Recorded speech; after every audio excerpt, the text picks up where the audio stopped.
¿Te preguntaste alguna vez cómo nos afecta el terror o si cambiamos las cosas que hacemos cuando tenemos miedo? Por lo general, cuando algo nos da miedo, nos sentimos vulnerables, angustiados y hasta paralizados. Pero, ¿qué pasa cuando el terror viene desde el Estado? El Estado es quien tiene que cuidar y hacer cumplir nuestros derechos. Sin embargo, durante la última dictadura militar, las Fuerzas Armadas llevaron a cabo una nueva forma de represión sobre toda la sociedad que los violó sistemáticamente: la desaparición forzada de personas. ¿Qué pasa cuando una sociedad es víctima y testigo de persecuciones, secuestros, torturas y desapariciones? ¿Puede ese miedo perdurar en el tiempo? ¿Qué consecuencias tiene ese terror? La violencia ejercida por el Estado contra aquellas personas u organizaciones que fueran consideradas una amenaza o que desafiaran al poder fue algo recurrente en la historia argentina. Si bien hay formas de violencia estatal que son cotidianas y que están naturalizadas, también hubo hechos de violencia estatal mucho más visibles y puntuales. Entre 1930 y 1983, la Argentina sufrió 6 golpes de Estado. Pero lo que hizo diferente a la dictadura del 76 fue la desaparición forzada. Esto es, personas que fueron víctimas de secuestros, torturas y asesinatos en centros clandestinos distribuidos a lo largo de todo el país. Estos lugares funcionaron en espacios muy diferentes entre sí, desde predios militares como la ESMA o Campo de Mayo, hasta escuelas, comisarías o lugares de trabajo, como por ejemplo una fábrica de Ford.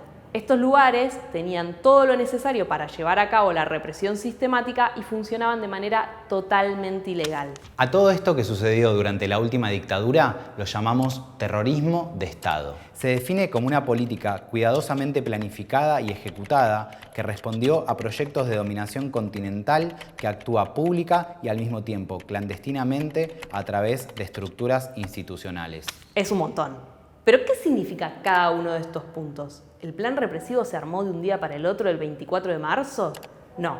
Desde algunos años antes del golpe empezó la planificación y la organización de los recursos del Estado para la represión.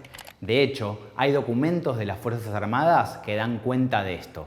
Por ejemplo, el Plan de Capacidades de la Armada del año 75 dice que el objetivo de las Fuerzas Armadas era operar ofensivamente contra la subversión en el ámbito de la propia jurisdicción y fuera de ella en apoyo de otras Fuerzas Armadas, detectando y aniquilando las organizaciones subversivas a fin de contribuir a preservar el orden y la seguridad de los bienes, de las personas y del Estado. Como verán, el lenguaje de estos documentos era encriptado, no hablaban específicamente de terrorismo de Estado. Ese terror sistemático fue ilegal y clandestino.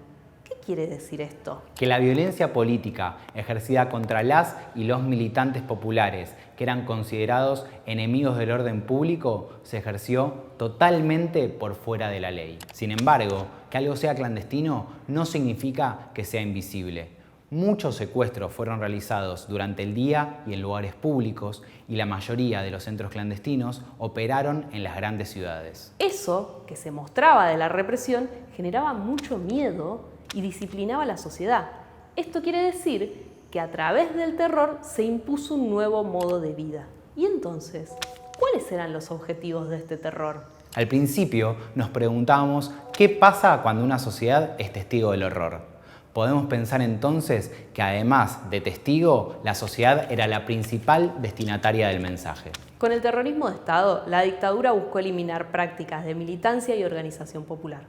Y si la sociedad se desorganiza y no milita, es más fácil imponer un nuevo modelo económico, social y cultural donde la riqueza y el poder estén concentradas en unas pocas manos. Por eso, buscaron tener una sociedad paralizada por el miedo, inmovilizada, prohibiéndole desde la política hasta el arte. Entonces, resumiendo, los secuestros, las torturas y las desapariciones no fueron hechos aislados ni respondieron a excesos de algunos militares. Fueron parte de todos los crímenes realizados por el Estado de manera planificada y organizada para aterrorizar a la sociedad.